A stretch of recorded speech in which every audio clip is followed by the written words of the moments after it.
Have you ever stepped outside early in the morning before the sun has fully climbed into the sky and suddenly noticed the air filled with silver threads?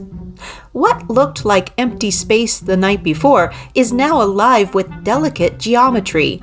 Spiderwebs shimmer with dew, stretching between branches, railings, grass blades, and corners we never noticed. They appear fragile, temporary, almost accidental, and yet somehow they remain. Today we're taking another moment in creation to slow down and look closely at one of the most overlooked engineering marvels on Earth, spiderwebs. Welcome to Another Moment in Creation with Diana Wedge, where we explore the world around us from God's perspective. Spiderwebs' strength from silk. Stronger than steel? Lightweight materials outperforming human engineering. Structures made of silk so fine we can barely see them, yet so strong that they have captured the attention of scientists, engineers, and material designers around the world. Have you ever wondered, how does a spider, without blueprints, tools, or instruction, create something so precise, so purposeful, and so effective? And why does something that looks so delicate turn out to be stronger than steel, pound for pound? Spider silk is not just thread. It is one of the strongest natural materials ever studied. Pound for pound, certain types of spider silk are stronger than steel, tougher than Kevlar, more flexible than nylon, lighter than cotton, biodegradable, produced at room temperature, and made entirely without toxic chemicals. Human engineers require high heat, pressure, and industrial processing to make materials that still fall short. Spiders? They spin their silk effortlessly, often overnight. Creation points us to a crucial truth. Functionally complex information does not arise by accident. Spider silk is protein-based, coded by genetic instructions, assembled molecule by molecule, and deployed with purpose. This is not chaos. This is design. Spider silk versus silkworm silk. When most of us think of silk, we probably think of silkworms. For thousands of years, people have harvested silk from the cocoons of silkworm caterpillars to make beautiful fabrics. A silkworm spins a single, continuous thread around itself to form a cocoon. In fact, one cocoon may contain over a kilometer or more than half a mile of silk thread. That's impressive. But spider silk is even more remarkable. Silkworm silk is strong and useful for textiles, yet spider silk is generally stronger, more elastic, and more versatile. While a silkworm produces essentially one type of silk for its cocoon, a spider can produce several different kinds of silk, each designed for a specific purpose. Imagine having different types of rope available instantly. One for building, one for trapping, one for wrapping prey, one for protecting eggs, and one for emergency safety lines called draglines. That's exactly what a spider does. Scientists can farm silkworms by the millions because they peacefully spin cocoons side by side. Spiders, however, are often territorial and sometimes cannibalistic, making large-scale spider silk production far more challenging. Once again, we find ourselves marveling at a tiny creature equipped with capabilities that human engineering still struggles to imitate. How long can a spider hang on to a dragline strand that the wind picks up? Quite a long time, surprisingly. When a spider is hanging from a single silk strand and the wind catches it, several things may happen depending on the species and purpose. Short-term hanging. Most spiders can hang from a dragline silk thread for minutes or even hours if necessary. The dragline acts like a safety rope, allowing the spider to climb back up, descend farther, or wait until conditions improve. Ballooning, riding the wind. Some spiders, especially young spiderlings, use a behavior called ballooning. They climb to a high point, raise their abdomen, and release fine silk strands into the air. When the wind catches the silk, it creates enough lift to carry the spider away. Scientists have observed ballooning spiders remaining airborne for several minutes, sometimes hours, traveling hundreds of feet high, crossing rivers, lakes, and even oceans. Some ballooning spiders have been found more than 2 miles or 3 kilometers above the ground, hundreds of miles offshore aboard ships. Imagine a tiny spider weighing less than a paperclip riding invisible currents through the sky. How long can a spider hang on to a single strand? Well, if the silk remains attached and undamaged, a spider can remain suspended for many hours. Spider silk is remarkably durable and strong for its size. The limiting factors are usually wind conditions, rain, predators, the spider's energy reserves, and damage to the silk. Have you ever watched a spider dangling from a single thread in the breeze? It seems almost impossible that such a tiny creature could trust a strand so thin we can barely see it. Yet the spider hangs confidently because it was designed to rely on the silk provided for it. In a similar way, we often cannot see everything God is doing in our lives, yet we can trust the one who designed us and sustains us even when the path ahead seems uncertain. Here's an interesting little consideration. Scientists estimate that a strand of dragline silk, about the thickness of a pencil, could theoretically stop a passenger jet in flight without breaking. That's one reason spider silk continues to inspire engineers seeking stronger and lighter materials. That's quite a lesson from a creature that many people overlook or try to avoid. Have you ever wondered what the difference is between a spider web and a cobweb? A cobweb is an abandoned spider web. How spiders create webs. A spider does not simply spin a web like yarn. Inside its abdomen are specialized silk glands, each producing a different type of silk for a different job. There are structural frame silks, sticky capture silk, non-sticky walking threads, wrapping silk for prey, protective silk for egg sacs, and safety dragline silk for emergency drops. The spider pulls liquid protein through spinnerets, which are silk spinning organs, and as the liquid protein exits, the material solidifies instantly into silk. No machines, no mistakes, no trial runs. The spider instinctively knows where to anchor, how much tension to apply, which silk to use, and how to repair damage. This knowledge is not learned, they are born with it. Speaking of spiders and climbing, most of us learned a little song as children. The itsy bitsy spider climbed up the water spout. It's a fun nursery rhyme, but it actually highlights something remarkable about spiders. Many spiders can climb smooth surfaces, hang upside down, and walk across their own webs without getting stuck. How? Their feet are equipped with tiny specialized hairs and claws that help them grip surfaces and navigate their silk structures with incredible precision. So while the song may be simple, it captures a real characteristic of spiders: persistence. The spider climbs, the rain comes. The spider tries again. And perhaps that's one reason the rhyme has endured for generations. Even in a simple children's song, there's a lesson about perseverance. Different types of spider webs. Not all spider webs are the classic circular shapes we picture. There are many designs, each perfectly suited to a spider's lifestyle.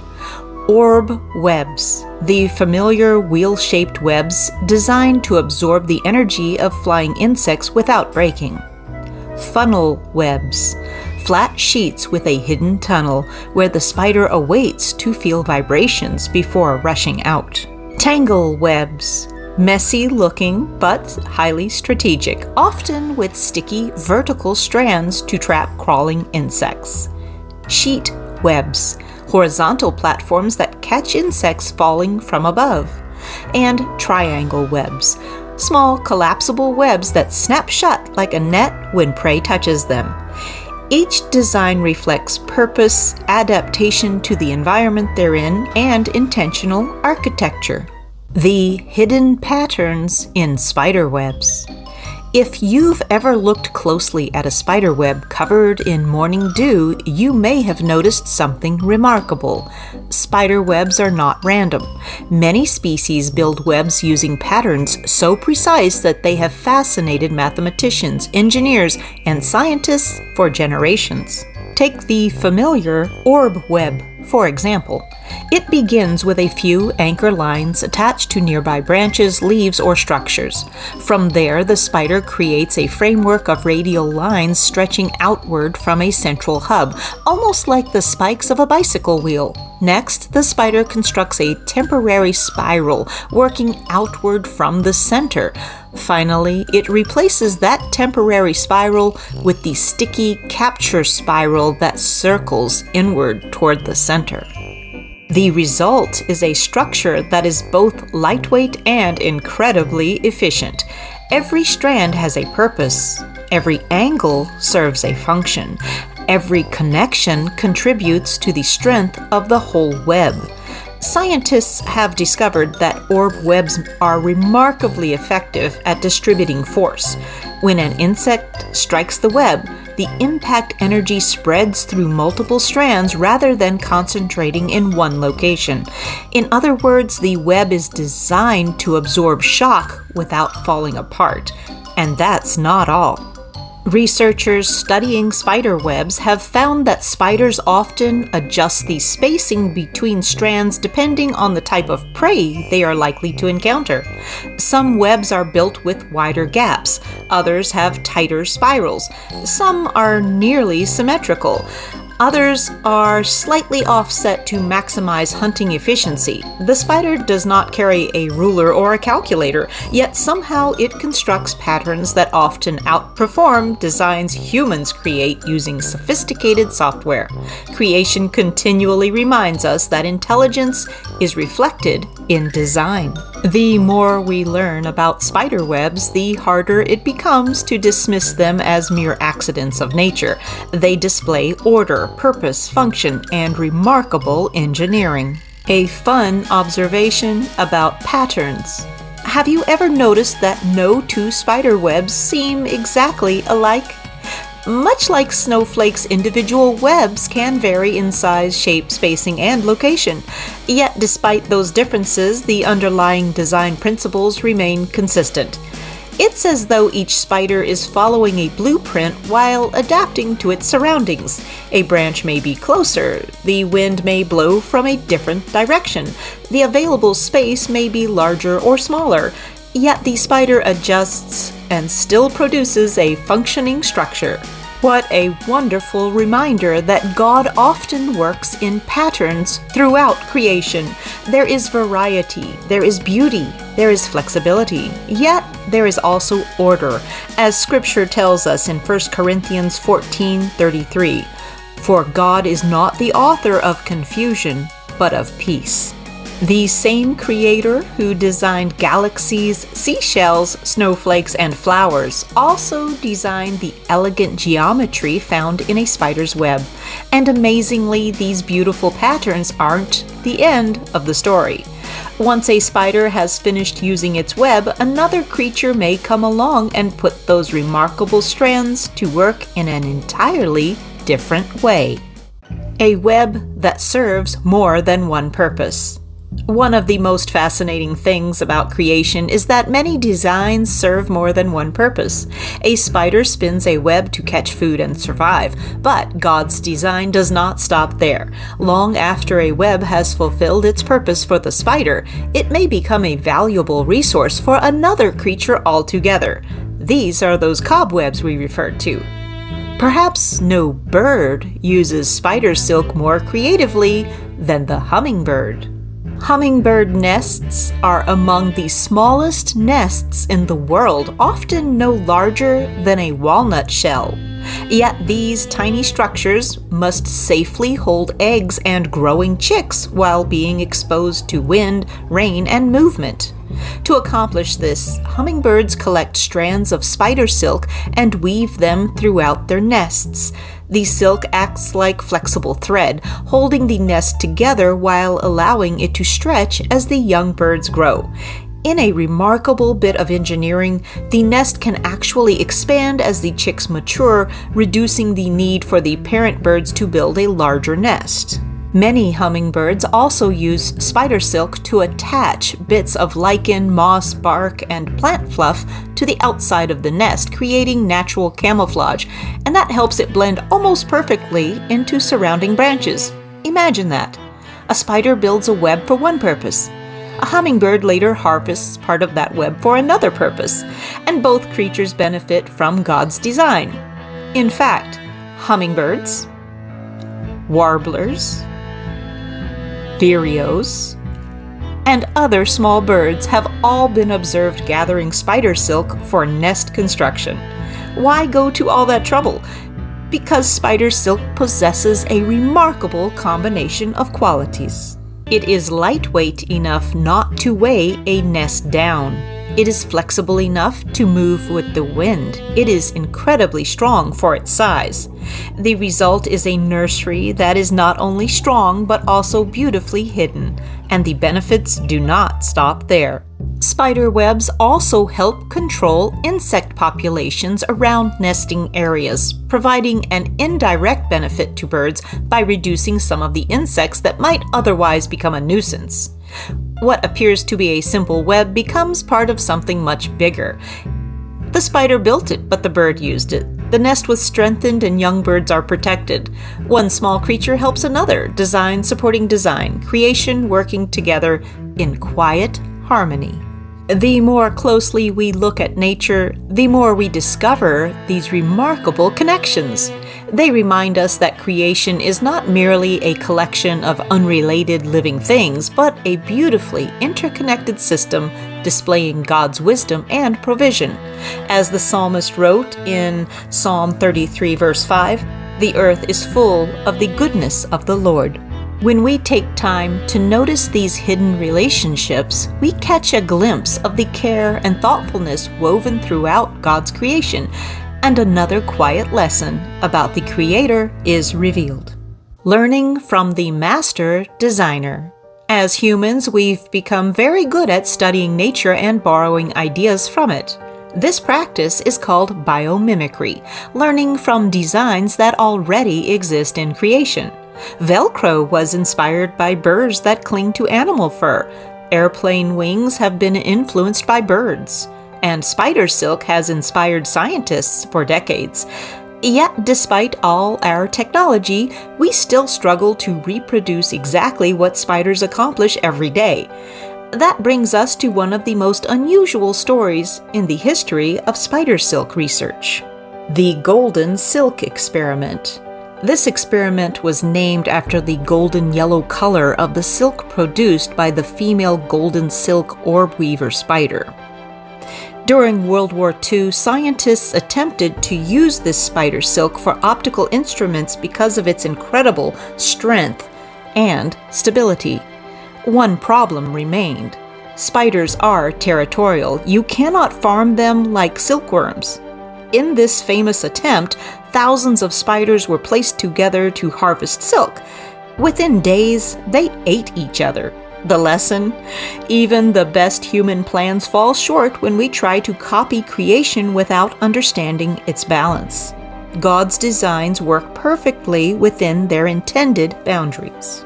Spider silk that saves lives. Spider silk has inspired research into artificial ligaments and tendons, surgical sutures that dissolve safely, bullet-resistant materials, lightweight body armor, medical meshes for tissue repair, and stronger, lighter aerospace materials.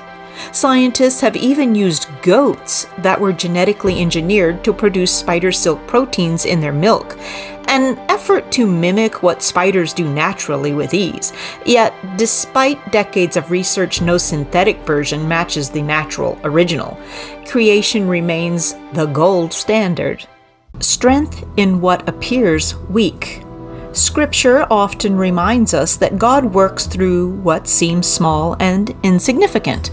1 Corinthians 1 verse 27 states, "But God chose the foolish things of the world to shame the wise. God chose the weak things of the world to shame the strong." A spider web teaches us a quiet lesson. True strength does not always look obvious. It doesn't always look impressive. Sometimes it's nearly invisible, and yet it holds. Biblical insight. The spider takes hold with her hands and is in kings' palaces. Proverbs 30, verse 28. Even the smallest creatures reflect wisdom and provision placed there by God. A spider simply does what it was created to do, and through that obedience to design, it thrives. Spider webs remind us that strength can be flexible, beauty can be functional, precision can exist without drawing attention to itself, and purpose can be woven into these smallest details. God did not overlook the spider, and He has not overlooked you. The same Creator who designed silk stronger than steel also designed you with intention, resilience, and purpose, even when you feel fragile. The next time you see a spider web catching the light at just the right angle, pause. Ask yourself, what invisible strengths might God be weaving into my life, even when I don't see them yet? When have you discovered strength in something or someone you once thought was fragile? Share your thoughts in the comments below. I'd love to hear your perspective. Let's reflect on what Psalm 104:24 declares. O Lord, how manifold are your works. In wisdom have you made them all. The earth is full of your riches. A spider's web can be broken by a storm, torn by the wind, or swept away in a moment. Yet, by the next morning, the spider is often quietly rebuilding. Perhaps that's another lesson hidden within creation. God's strength is often seen not in never being broken, but in faithfully rebuilding when we are. If you've enjoyed this episode of Another Moment in Creation, please like, share, and join the conversation below. Be sure to check out the next video right here. What part of creation has quietly amazed you lately? Until next time, keep looking closely, because creation is always speaking to us if we just pay attention. This is Diana saying goodbye for now until we share another moment in creation.